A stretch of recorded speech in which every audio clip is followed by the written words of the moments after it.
Are the Wise gives us the information in his Book of Settlements that some of the first settlers belonged to families that had already embraced Christianity before leaving Norway.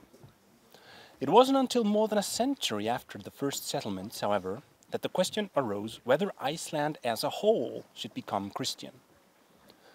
A key player in the process was King Olaf Tryggvason of Norway, who took office in 995 and became the main instigator of a Christian Scandinavia.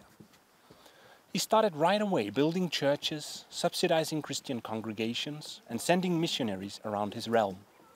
His ambition was not limited to Norway alone, and the first preachers that traveled around Iceland were actually Olaf's envoys. Like the king himself, these guys were not exactly pacifist in their approach. They traveled around in a sinister fashion, wrecking temples and challenging their opponents to deadly duels.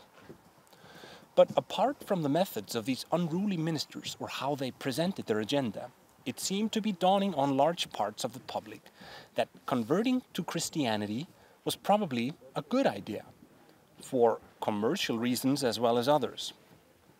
Norway and Denmark were already being converted, so a lot of people must have seen it as a question of being realistic, of keeping up with the times, avoiding isolation from the wider world.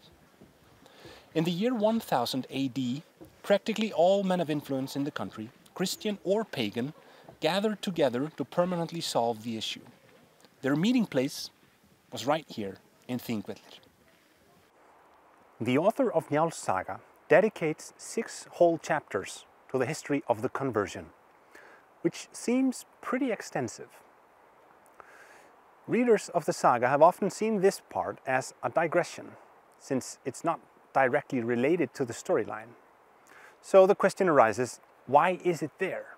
Why put the story on hold for 6 chapters to thoroughly describe an event that has a comprehensive significance for the saga world, but is maybe not so relevant for the actual story being told? Several issues are at play here.